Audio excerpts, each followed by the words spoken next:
Hello and welcome to Women's Biz Podcast.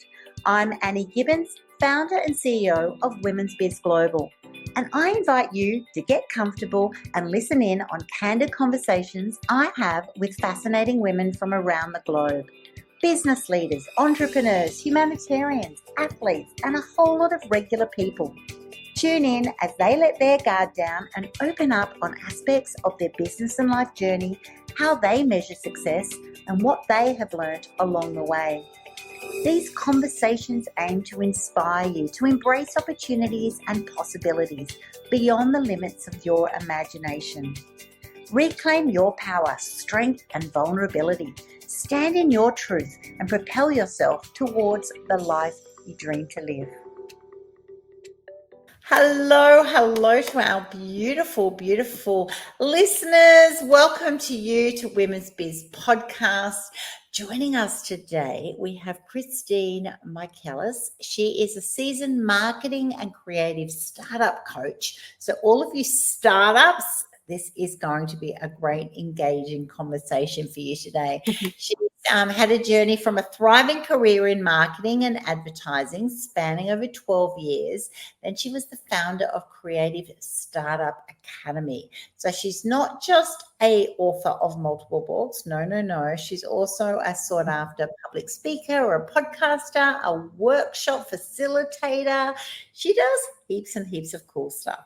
So her transition from corporate to coaching was driven by a deep passion for supporting startups. I love that. I love it when someone has a total, like a connection with something really, really specific, and startups need all the help they can get, right? Because it's really, really hard.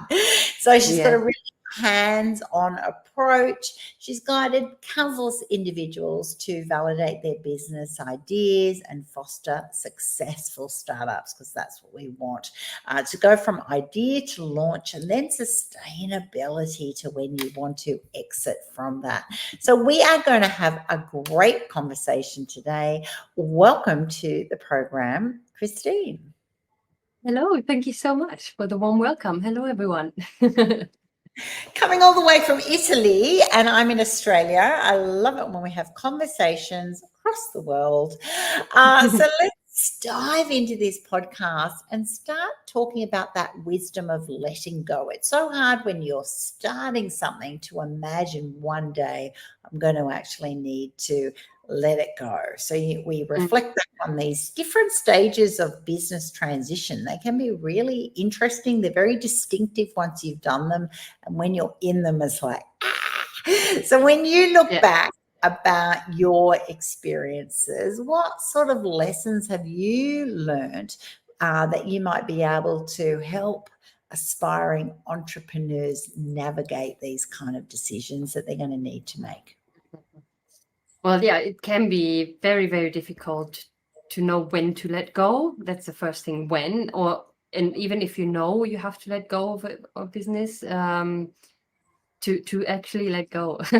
Because usually we love what we do and we have this idea, and that can be at different stages, of course. It might be an idea that you have and you haven't even started on that idea. You haven't done anything. You just started with the research and then you figure out it doesn't work and then you have to let it go, which can be already difficult.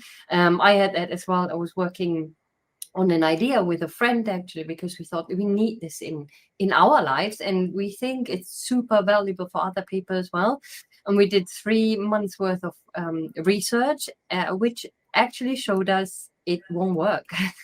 There's no market and no one will want this and it just won't work. So we thought, okay, we have to let it go. And that was already difficult. I think the biggest lesson from that one is to be flexible when you're at that stage and doing some research. You need to be flexible and willing to let go, willing to let information in that will show you it doesn't work, because that's the first blockage I think that a lot of entrepreneurs have. They don't want to see it. They just want to see, no, it's great. It's a great idea. It will work. So just be open there to adjust your idea or to let it go completely, of course. So another way is to adjust the idea that you have to what your findings are. Another one Another situation, obviously, that could be is that you have already worked on that idea and it's just not profitable, and it won't be, or you don't have the right team behind you, or a co-founder, or you can't do it alone and you don't have one and you can't find one. So that might be another reason why you might have to let go of a business that you already started. And that can be also very difficult, because I know it's important to keep going and to see and to give it some time and be patient to be profitable and stuff, because usually we're not profitable from day one. But yeah, letting go can be very, very hard once you've put in a lot of effort. I had actually 2 projects like that, where I was working on one for 5 years and one for 3 years, and I had to let them go for all kind of different reasons. So that is really, really difficult. So what has helped me actually to let go? One, I already mentioned, that flexible, open mindset when things are not going well. Another thing is to look and see what's actually happening in the world. What kind of trend is there? What's actually external events are there that you cannot influence, that will influence your business though. Another thing is that you have to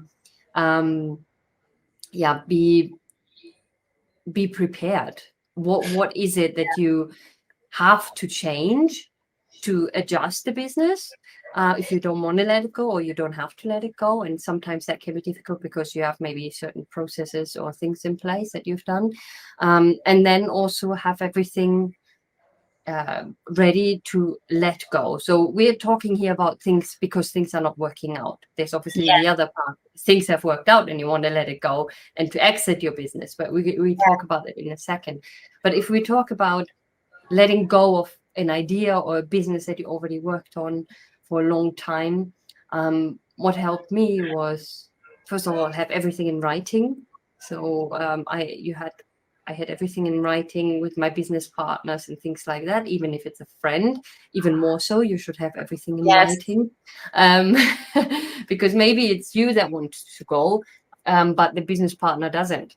And so you need to agree on as well, okay, what do you have to have in place and what do you get out of it? And if it's a profitable business, what's your responsibility as well once you want to leave? Meditation really helps as well, because it clears up your mind, it calms you down, because it's very stressful and sad as well to let go of something that you started because you were in love with that idea. You can even do some maybe letting go rituals if that's what is working for you. Crying. Crying helps. Really let everything out. Talk about things. Find someone that can support you in that, and that could be a friend, that could be a mentor, it could be a professional that is helping with liquidations or anything like that. So another thing is as well, what is there to do from a legal perspective? What do you have to close down? How much does it cost you? How long does it take? Because it's not always just, from one day to another, I'm not doing that anymore and that's it. It depends on the legal entity, of course. If you're something like a sole trader, what it's called in the UK, so not a limited company or something, then that might be a bit easier. And then also you can focus on new ideas that you have. So that helps really to get over one of them and let go of things, because you're already starting to work on a new one. So these are just a few pointers for when you have to let go, or you want to let go of an idea for different kind of reasons that you might have decided or not. I think it's a great topic to just dive into this podcast on. And some of our listeners might be like, but I want to start up and I want to grow and I want to do what I want to, the reason that this business has started. And yes, you should. But I tell you what, everyone who's actually done a startup incubator does that knowing their exit plan, right? And it's one of those, don't want to talk about that because we get passionate about the reason we started this business, all the hopes and the dreams associated with it. But I tell you what, it does help when you actually look at from that non-emotional perspective. All of those things that you've been saying, Christine, of, sometimes it's actually, the dream has finished and you're ready to sell that company. Well done, you. Sometimes, the world changed, things didn't work out, and it is important to know when to actually hit the kill button. Sometimes actually, because you or maybe your business partner, and I'd love to dive into that next with you, because I know you've done some team ventures and then turned it into then independent pursuits. And that's also, some of our listeners could be one way or the other. That's a whole different entity as well. And I've got a company with my husband and another couple, and those sorts of things happen. What will happen when one wants to leave or the other? There's so many times that this topic we need to actually talk about it, even though it can be uncomfortable. So I love the fact that we've done that. So let's talk about then your experience where you've gone from team ventures to independent. How have you found that? So for me, I like working for myself and by myself as well, I have to say. I do like working with others, having co-founders, let's say, that have the same the power of decision like I have, can be sometimes very difficult because you have to agree on everything. Okay, you have to, and that might take certain rounds, and you have to for sure compromise, and you have to be more patient and be flexible, because you have to think about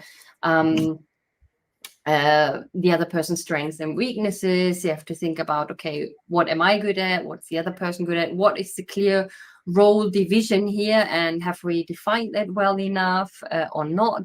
And especially if you're starting out with people that you know very well, sometimes people think you don't have to write things down, you don't have to clarify things, because it will work out. And if a situation comes up, then we solve it there and then. But I think it's so important to really think about, okay, who's doing what? How much can everyone put in? Because a lot of times it's maybe a side hustle, and you start something out whilst you have a full-time job or part-time job or something like that. What are the expectations for each other? When can you tell each other off? So these conversations need to happen before actually the situation arises. And that's exactly what you said as well. I think it's so important to come up with all these possibilities and topics and exit. What happens if, what do we do if, before it actually happens? This way it's also a much lighter conversation, I think, because you can just talk about it as if, yeah, this might happen, but it probably won't. And then, but at least you put it then in writing and you agreed on something, and then the decision is easy, and the communication will be much easier when a situation arises, whatever that is. If you have to tell someone off, if someone didn't deliver on what they promised, if someone wants to leave, if someone decides to cut down, and I don't know, maybe someone gets a family, is pregnant and needs to focus on some other stuff. Of course, maybe someone, hopefully not, gets ill, or whatever it is. Maybe just not the passion, that they cannot or don't want to put as much effort in as they said at the beginning. And all these things you need to think about beforehand. Now, me telling you that doesn't mean that I have done that. Okay. These are also learnings from what I've done. Also, thinking about really from a legal perspective, who is in the business officially and who is maybe a contributor, let's say, but not officially part of the business in the legal way, let's say. Because these are also possibilities that people say, oh, I would love to get involved, and this is what I do, but I don't want to be on paper for now. And then you decide, okay, but what happens if we have all of a sudden 3 million turnover? Would you like to be on paper? Do you want to get paid? Do you, then opinions change probably. So all these things. Now, I had one projects. One I already mentioned, that I was working on an idea which didn't even come into place because we decided not to do it. Another one was my idea. So I wanted to create a digital nomad town, and then a whole network of digital nomad towns across Europe, where the idea was to go into rural places where all the young people live. So these places are becoming ghost towns, and revive them by rebranding them basically as digital nomad towns and creating an amazing offer for digital nomads that like rural areas. No, very specific. That was. So I came up with that idea whilst I was volunteering in a place in Italy, and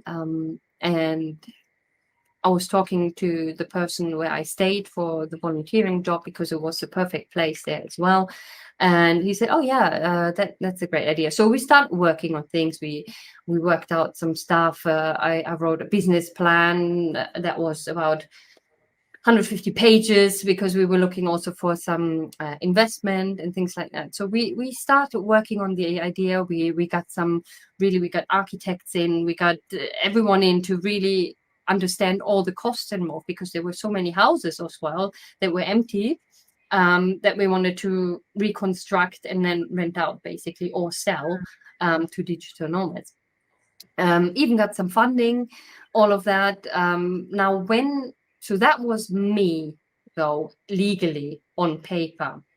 And I had that team there, let's say, the local person and another couple that were supporting me, because you can't just go as a German, let's say, as a foreigner into a little town and say, this is what I do, and then everything will work out. It's not. You need to get the buy-in from the locals. They need to understand what it actually is, the idea, and basically see that locals behind that idea as well.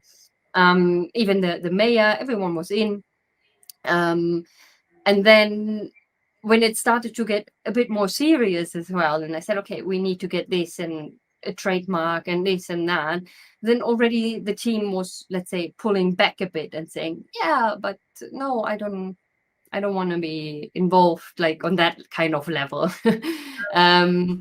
Which is okay. So there we started talking about the roles. Okay, but who's doing what? Actually, also in a practical way. Yeah, who's greeting the people? Because I was living in the UK back then.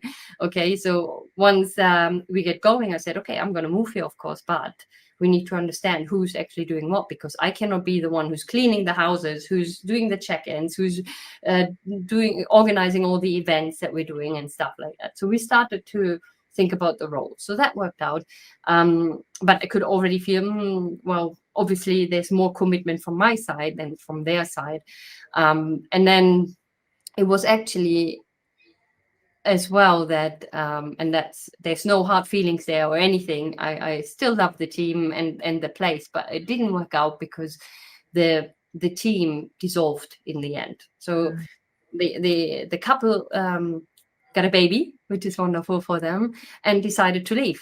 And then also the local decided that he's probably not there most of the time, because of his other girlfriend that wasn't from that place. So basically, it was clear, well, it cannot work if it's just me, and it cannot work if the locals are not there. And how do I do all of that? So I folded that idea, and I worked on that for a long time. In the meantime, though, so that's not the end of the story. So that's where when you let go of something and then maybe just wait a bit, and maybe some other opportunities come up for the same idea, because the idea is great and it's happening all over the world now, which is great. Not from my side. In the end, I did let go of that idea completely. But whilst I was working on that idea, there was also some press, and I got invited to specific events to talk about that idea and what I'm planning to do. I was invited to different kind of towns because they wanted to evaluate if they want to do that concept as well. And someone saw me talking at one of these events.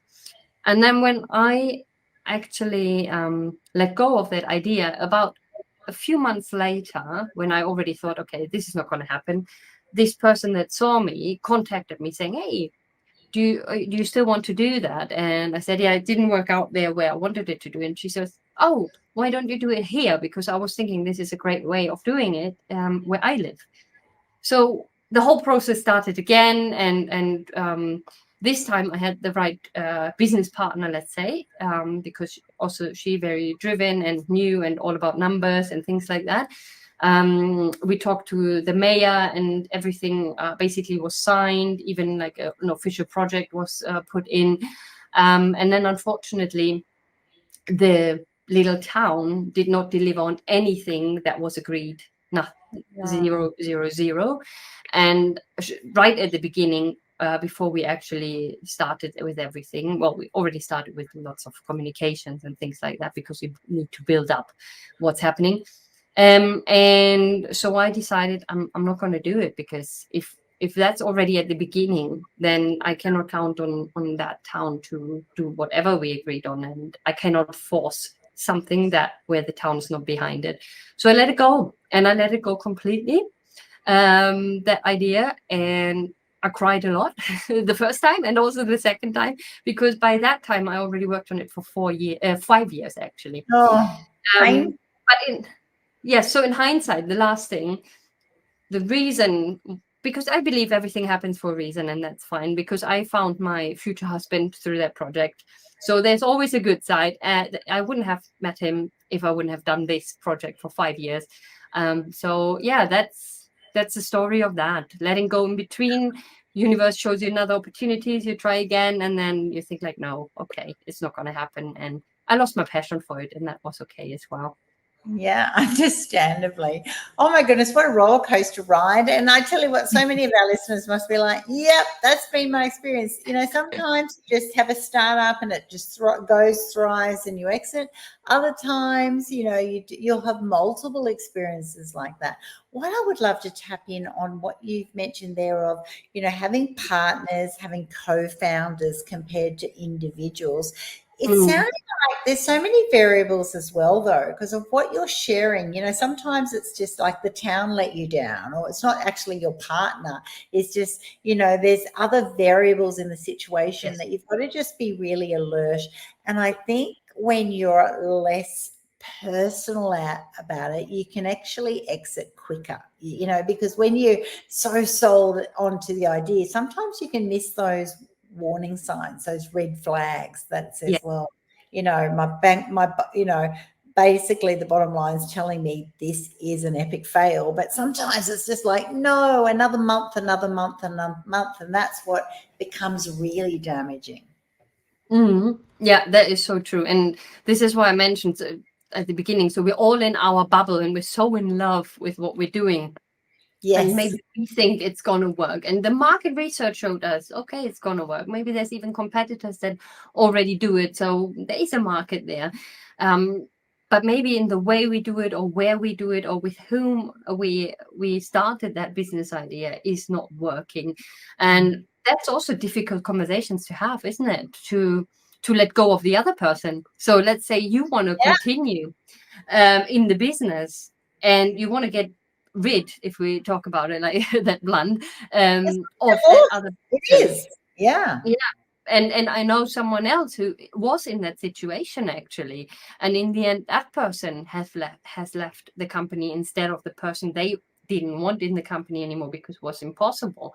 So that can be very challenging as well. So how do you actually communicate this? And this is where the first conversation comes in, where you have to think about all these things right at the beginning before it ever happens, because again, it will be a more neutral ground, let's say, because it's just theoretically, because we need to then say, okay, really sentences like, right, but what if you don't deliver on what we agreed you will deliver?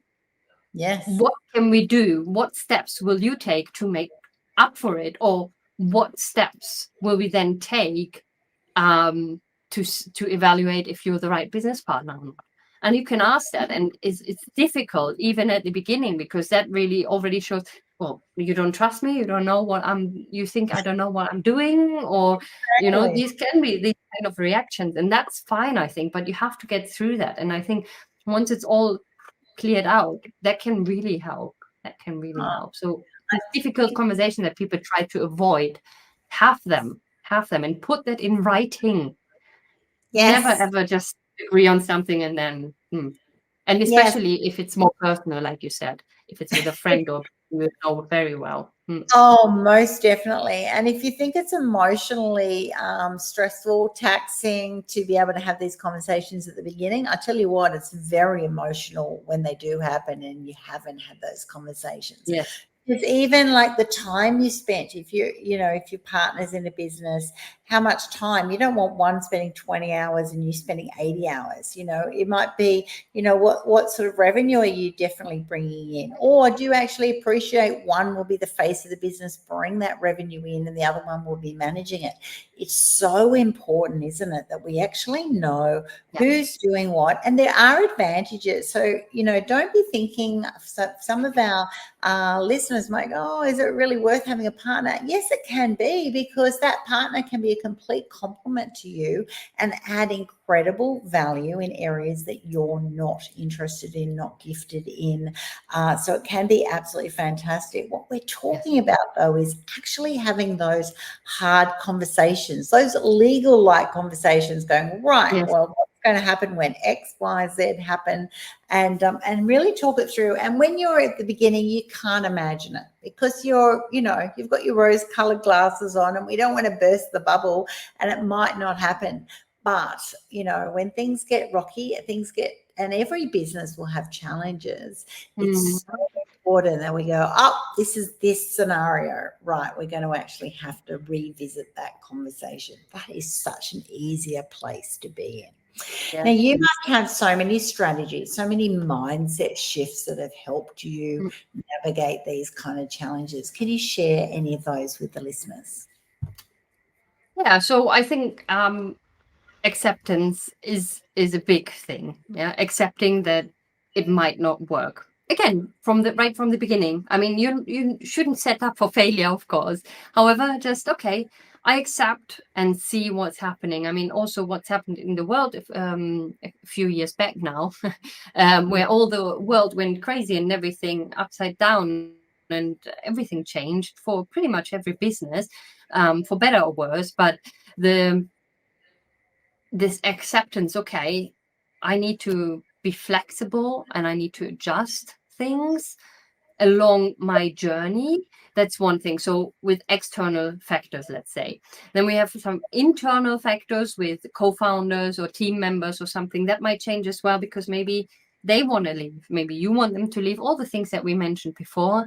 But also then for yourself, be aware that your life is changing over time. So if you're in here for the long run, then you're not the same when you start out, and you might be early 30s and then you're early 40s, because your life will change, your values will change, maybe where you are will change, maybe what you want to achieve in life change, maybe something happened in your life, positive or negative, whatever it is, that will make you rethink everything.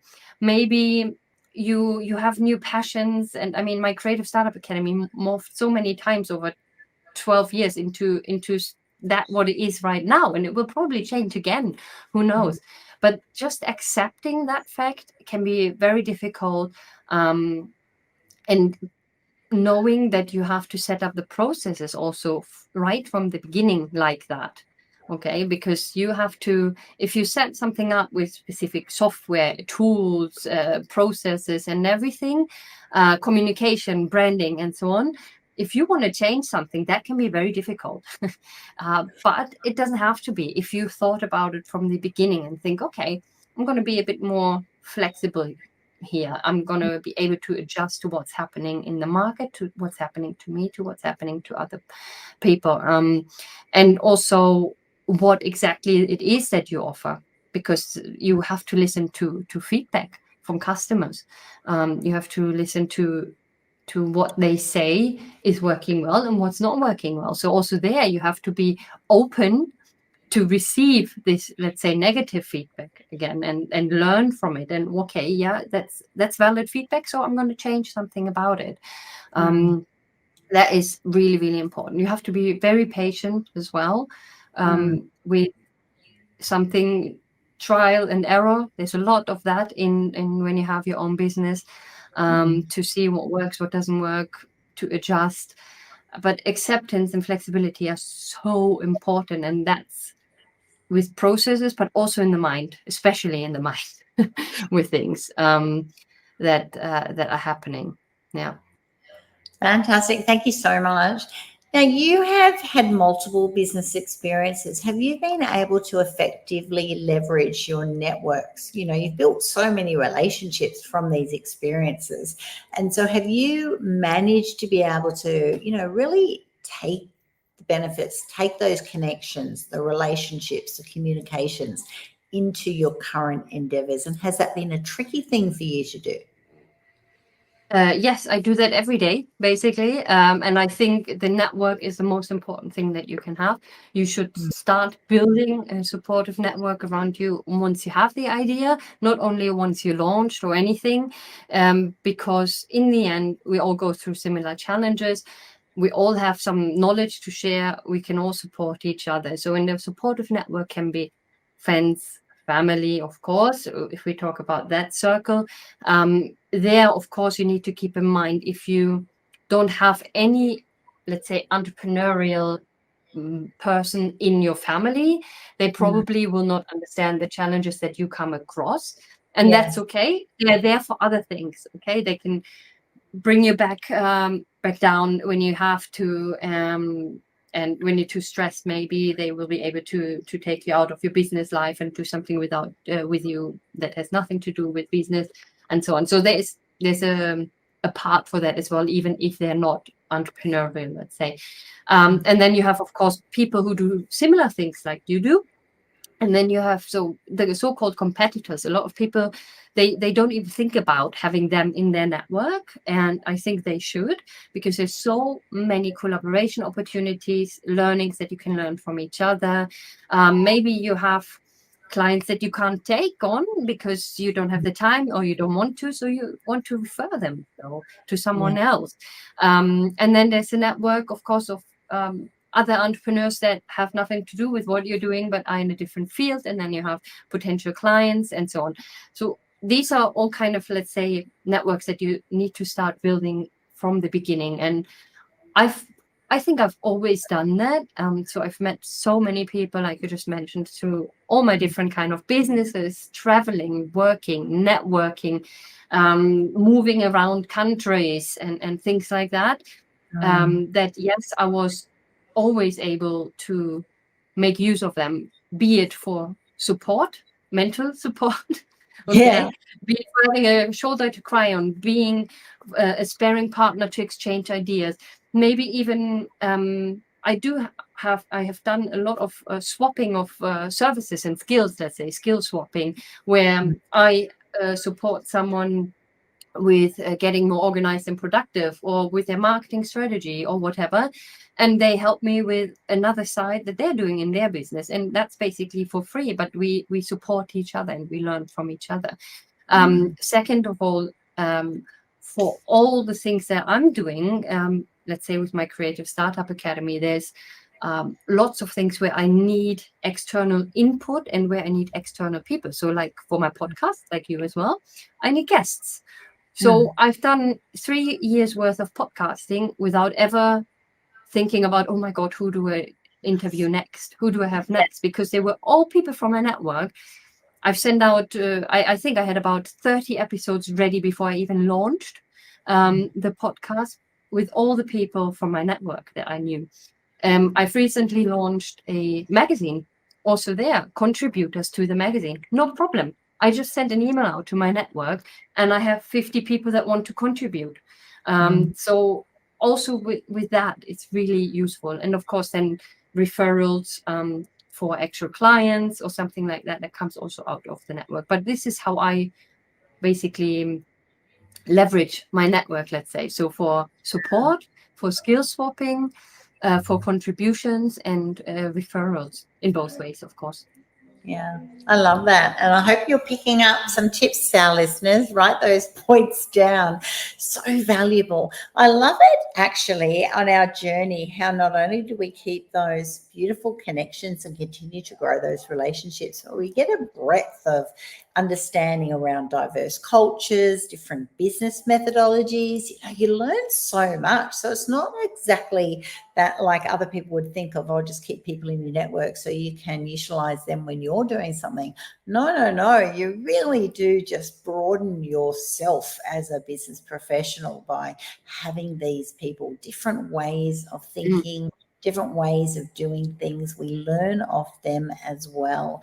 And those cross-cultural insights, can really influence us and influence the approaches and the decision-making that we have moving forward. Do you feel that as you've grown in your profession and you then tap into all of these different people in your network, it's actually, although we get the benefits of having more people available when we're wanting to do things such as podcasts, as you've said, might be anthology books and bits and pieces, but it also can help you develop into just a better entrepreneur. Yes, for sure. And that's why I continue doing my podcast, because I learned so many things from my guests. I enjoy it. I love everything. And I had also, when I'm at networking events, if you just communicate also about a new idea or what you're working on, because lots of times people are afraid to do so. First of all, they think, oh, someone will steal the idea maybe. But second of all, they just think, oh, it's not ripe enough to talk about it. Because if I just tell people a bit and you don't seem too sure yet, then maybe that reflects on me that I don't know what I'm doing.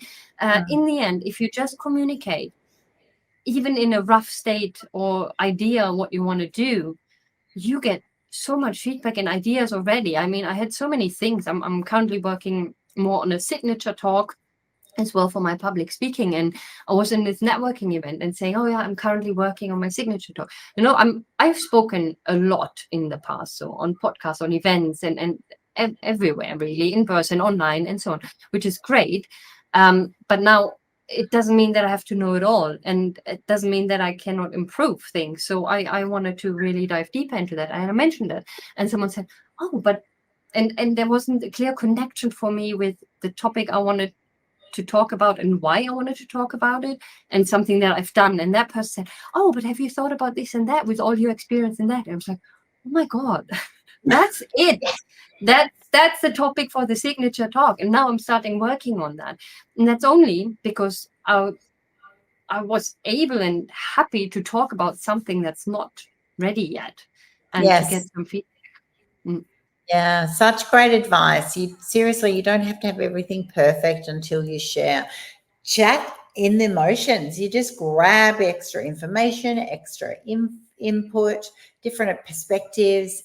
It just enriches everything you do. And that's been one of my learnings along the way, Christine, of, rather than waiting till everything's just set and you then launch something, invite people along the way, because it's exciting and it's important to share. I tell you what, being an entrepreneur can be, particularly the solopreneurs listening in, it can be really lonely, really challenging. And when you have other people in your network, they'll be cheering you on, going, well done you, starting a podcast, or, doing your next project, going for a pitch for something, and they'll add a different flavor, a different energy to it as well. So definitely embrace that. Oh, we could chat all day. It's been such a great conversation. I love the information that you've shared with us today, and it's been challenging to our listeners. So I want you to, wherever you're listening in on our audio platforms, or if you're on YouTube or LinkedIn Live, whatever it is, make sure you pop some questions in the chat. We would love to get back to you following this interview. So nothing silly, no questions too crazy. Really reach out and pose that question to us. And even if you found that challenging, going, wow, you should be all positive. Yes, we are. We are very positive in business. We want you to thrive, which is why we want you to have these conversations right from the beginning. Always start something knowing what your exit plan may be.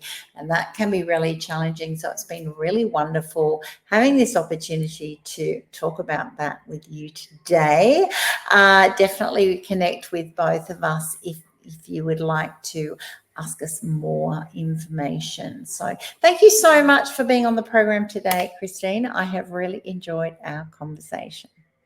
Thank you so much for having me, and thanks everyone for listening. Hopefully to connect with you. Bye.